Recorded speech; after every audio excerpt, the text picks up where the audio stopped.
El día de hoy hablaremos de coccidioidomicosis. Las sinonimias con las que encontrarás esta enfermedad son granuloma coccidioidal, enfermedad de Posadas, enfermedad de Wernicke, fiebre del desierto, reumatismo del desierto y enfermedad de California. Definición. Se trata de una micosis sistémica que se adquiere por inhalación, causada por dos hongos dimórficos denominados Coccidioides immitis y Coccidioides posadasi. Se presenta como coccidioidomicosis primaria pulmonar y coccidioidomicosis progresiva o diseminada, las cuales afectan piel, tejido celular subcutáneo, ganglios linfáticos, huesos, articulaciones, vísceras y sistema nervioso central.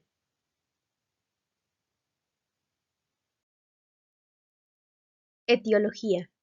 Se produce por Coccidioides immitis y Coccidioides posadasi. Ambos hongos poseen una estructura similar, sin embargo, son diferentes genéticamente. Coccidioides immitis está en la zona de California en Estados Unidos y Coccidioides posadasi se encuentra en regiones de Estados Unidos y del resto del continente. Epidemiología. Es una de las enfermedades micóticas respiratorias más frecuentes y graves. La vía de entrada en el 98% de los casos es por vía respiratoria. Sin embargo, se han reportado casos cutáneos, siendo la puerta de entrada de algún traumatismo. El periodo de incubación no se conoce con exactitud, pero se estima un periodo de 15 a 20 días. Se presenta en ambos sexos, teniendo mayor incidencia en hombres y se presenta en cualquier edad.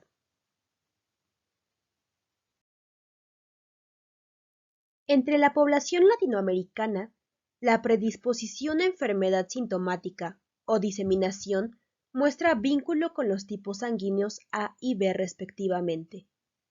Es más frecuente en campesinos, mineros, trabajadores de la construcción, soldados y migrantes.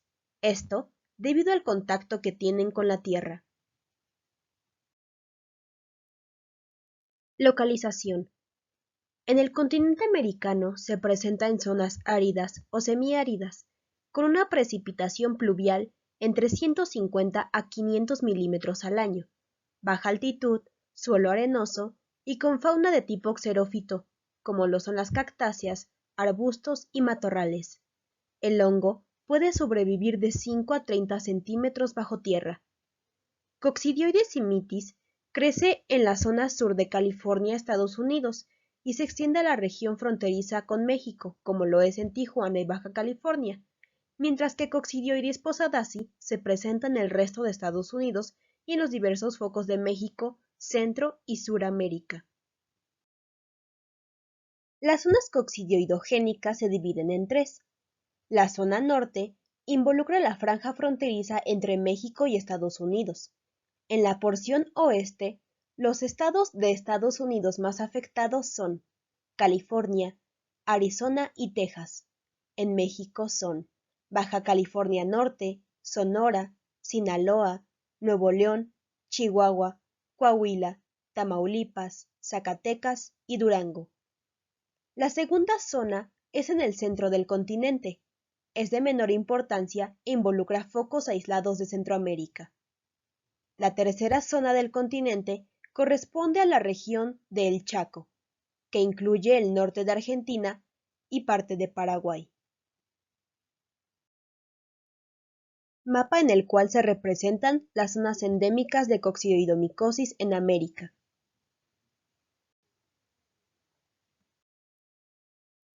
Taxonomía de Coccidioides immitis y Coccidioides posadasi.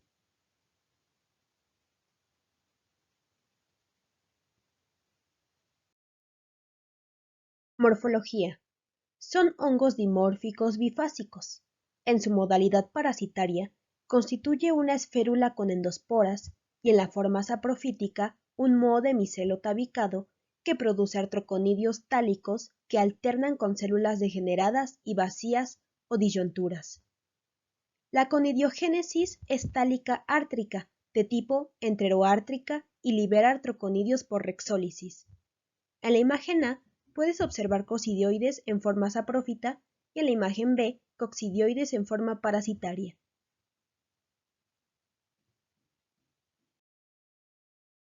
Ciclo de vida de coccidioides. En este ciclo puedes observar la fase saprófita y la fase parasitaria. En la fase saprófita tenemos al micelio septado, que posteriormente pasa a tener una formación de artroconidios, los cuales pasarán a ser artroconidios libres. Como puedes observar, estos artroconidios libres en algún momento pasarán a fase parasitaria siendo una esférula inmadura, la cual posteriormente pasará a tener endosporas, las cuales asimismo tendrán que ser liberadas. Hábitat. Coccidioides se aíslan en madrigueras de roedores nativos, zarigüeyas y ardillas nativas. Estos animales también actúan como vectores indirectos. La temperatura oscila entre los 28 grados centígrados en verano y 7 grados centígrados en invierno. Su mayor frecuencia de reproducción se lleva a cabo en los meses cálidos y de más precipitación pluvial. No obstante, es en la época de sequía cuando la enfermedad se puede adquirir con más facilidad. Patogénesis. Primero, el ciclo comienza mediante los artroconidios de coccidioides, los cuales entran por inhalación al sistema respiratorio y son transportados hasta los bronquios terminales y alvéolos. Posteriormente, en los pulmones se forma un exudado rico en polimorfonucleares, los cuales pueden ser fagocitados o proliferan induciendo una respuesta inflamatoria, la cual dará paso a la primoinfección. Después, la enfermedad puede diseminarse a partir del cuadro primario por vía linfática o hematógena a otros órganos como piel, tejido subcutáneo, huesos y vísceras, originando la coccidioidomicosis generalizada. En pocas ocasiones puede entrar mediante la vía cutánea, formando un complejo primario similar al de la esporotricosis. Este puede involucionar por completo o bien formar una lesión granulomatosa.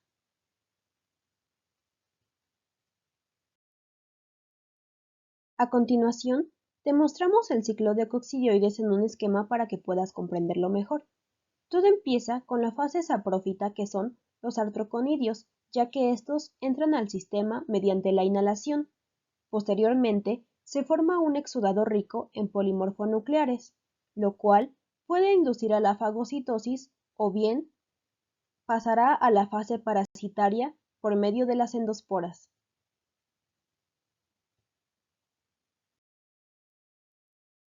Variedades clínicas. Coccidioidosis primaria. Coccidioidosis primaria pulmonar. Es asintomática en un 60-75%. Pacientes que han tenido primocontacto sin síntomas y únicamente por la prueba de intradermorreacción. Sintomáticas en un 25-40%. Se presentan manifestaciones clínicas entre los 15 a 20 días después de la inhalación del hongo. Se presenta cefalea, fiebre moderada, escalofríos, diaforesis nocturna y tos seca. Coccidioidomicosis primaria pulmonar. Las lesiones más frecuentes son la formación de nódulos, consecuencia de una neumonía coccidioidal. Rara vez se pueden presentar lesiones cavitarias o coccidioidomas como respuesta crónica a la enfermedad. Coccidioidomicosis primaria cutánea. Es una enfermedad poco común, la cual penetra por traumatismos cutáneos a través de una solución de continuidad. La topografía clínica habitual es en cara, brazos y piernas. El complejo primario se presenta entre los primeros 15 y 20 días posteriores a la inoculación. Se caracteriza por una lesión inicial con adenitis y linfangitis. Posteriormente, se forma una lesión nodulogomosa que puede reblandecerse hasta formar una o varias úlceras.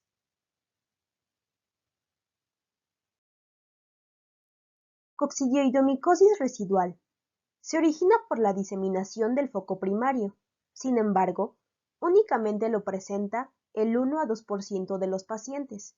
Lo importante de esta fase es la gravedad y mortalidad a corto plazo. Esto depende, sin embargo, del estado inmune del paciente, así como la rapidez con la que se administra el tratamiento.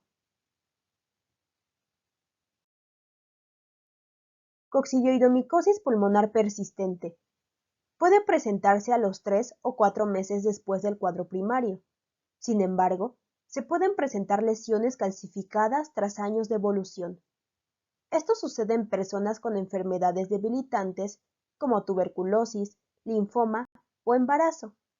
Se puede presentar de las siguientes formas: aguda, persistente, progresiva, fibronodular, cavidades coccidioideas, lesiones nodulares, adenopatías ciliares y coccidioidomicosis miliar. Variedades clínicas. Aguda. Los pacientes presentan fiebre, dolor torácico, tos productiva abundante, purulenta y en ocasiones hemoptisis. Puede haber formación de cavidades. La infección es progresiva y es común la adenopatía iliar. Variedad persistente. Se presenta como infiltrado pulmonar, como adenopatías o ambas, y puede persistir por 6 semanas. Variedad progresiva. Es un tipo de manifestación poco común, ya que puede persistir por décadas, evolucionar con lentitud y ser resistente al tratamiento. Variedad fibronodular. Sintomatología persistente durante meses o años, incluso con hemoptisis intensa, así como lesiones cavitarias. Variedad de cavidades coccidioideas. Los síntomas son fiebre, tos productiva con esputo y hemoptisis. Las cavidades tienden a crecer con rapidez, pueden romperse y contaminar el espacio pleural, formando así fístulas broncopleurales. Lesiones nodulares. Son áreas delimitadas de 2 a 4 centímetros que se encuentran en la parte media del parénquima pulmonar. Pueden ser únicos o múltiples y tienden a la resolución. Adenopatías ciliares y mediastinales. Únicamente se observan en casos graves o con infiltrado parenquimatoso y tienden a coincidir con tumores mediastínicos. Coccidioidomicosis miliar. Es un cuadro poco frecuente, pero muy grave y mortal. Su sintomatología es de fiebre constante y alta. El ataque al estado general es severo, llegándose a presentar hepato y esplenomegalia.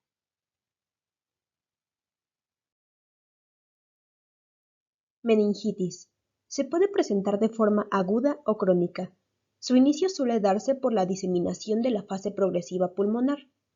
Las características clínicas son cefalea intensa, fiebre moderada, parálisis, trastornos de la memoria y desorientación.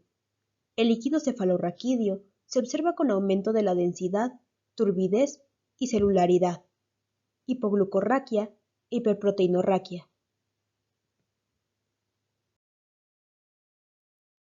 Coccidioidomicosis cutánea secundaria o progresiva. Su diseminación más frecuente es en piel, huesos y ganglios linfáticos. La topografía clínica más común es en cuello, axilas e ingles. El tejido óseo se presenta con aumento de volumen, deformación de la región que afecta y lesiones fistulosas, de las cuales drena gran cantidad de exudado seropurulento. La topografía facial se manifiesta como lesiones nodogomosas que se cubren con escamas y costras, dando así un aspecto vegetante o verrugoso. Coccidioidomicosis generalizada. Tiende a presentarse en pacientes inmunosuprimidos. La enfermedad se disemina por vía linfática y hematógena, extendiéndose así en tejido subcutáneo y ganglios presentando lesiones cutáneas en todo el cuerpo. El daño a huesos y articulaciones es común. Se puede diseminar en cualquier órgano e incluso al sistema nervioso central.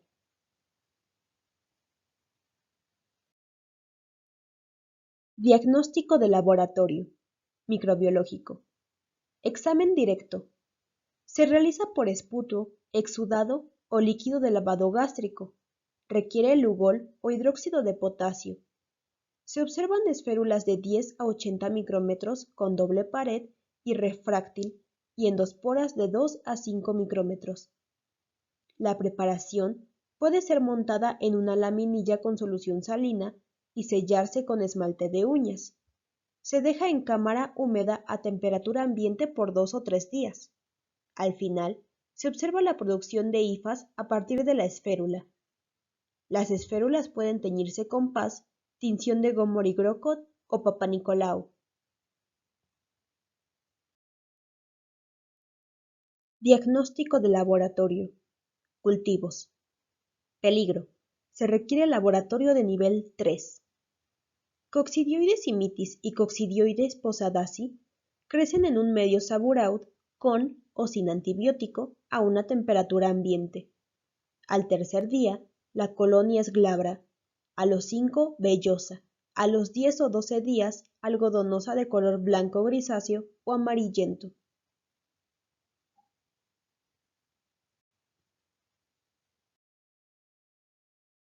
Para observarlo al microscopio, se realiza fijando el hongo con formol concentrado. De esta forma, podemos observar hifas delgadas y tabicadas con artrosporas rectangulares de 2 por 4 o 3 por 6 micrómetros. También se presentan artroclamidosporas, que son las artrosporas de pared gruesa y con órganos disyuntores. El cultivo se debe destruir máximo a los 10 días después del inóculo, debido a que en este plazo la colonia se encuentra esporulada.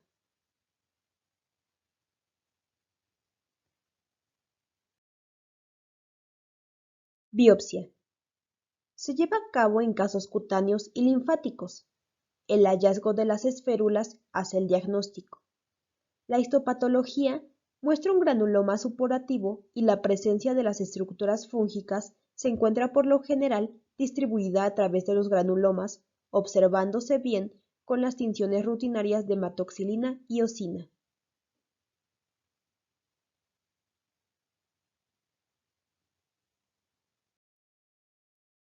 Pruebas serológicas. Se pueden valorar presiptinas y aglutininas con las técnicas más comunes. La detección de anticuerpos séricos solo es positiva en el inicio de la enfermedad y disminuye a partir de las semanas 4 o 5. Por tanto, este tipo de pruebas son muy precoces y con poco valor diagnóstico. Pruebas moleculares. Las técnicas más empleadas son reacción en cadena de la polimerasa y la hibridación in situ. Reacción en cadena de la polimerasa. Es más sensible y útil para la identificación rutinaria. En tiempo real, se puede alcanzar 98% de sensibilidad y 100% de especificidad. Hibridación in situ. Esta técnica nos da mayor información cuando hay poca cantidad de hongo o está en fases muy tempranas, como en esférulas inmaduras.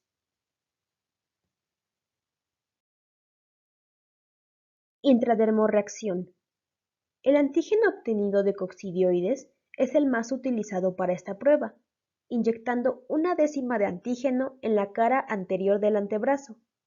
La lectura se realiza a las 36 horas. Es positivo si hay eritema en duración mayores a 5 milímetros. Fijación de complemento. Se presenta de manera tardía, por lo general cuando las presiptinas disminuyen o desaparecen, de modo que a mayor número de esférulas, mayor fijación de complemento. Títulos superiores a 1 por 64 se consideran por lo regular altos y casi siempre indican diseminación de la enfermedad.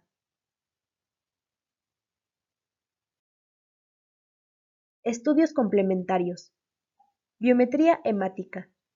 Es necesario realizar biometría hemática debido a que algunos casos de coccidioidomicosis cutánea primaria generan eosinofilia moderada. Radiografías y tomografías, indispensables para los casos pulmonares, óseos y osteoarticulares. Tratamiento. Anfotericina B. Es empleado en los casos diseminados y graves. La dosis empleada de forma tradicional es de 0,25 a 0,75 miligramos por kilogramo de peso, y en algunos casos se sugiere aumentar incluso hasta 1 miligramo por kilogramo por día. Ketoconazol. Es útil en los casos de coccidioidomicosis primaria sintomática. Se maneja a dosis de 200 a 400 miligramos por día. Itraconazol. La dosis de administración debe ser entre 300 a 400 miligramos por día vía oral y puede reducirse hasta 100 miligramos por día. Esto depende de la evolución del caso y de la titulación del complemento. Fluconazol. Se debe administrar entre una dosis de 200 a 400 miligramos por día vía oral. Es muy utilizado en casos meningios, debido a que es el mejor azol que atraviesa la barrera hematoencefálica.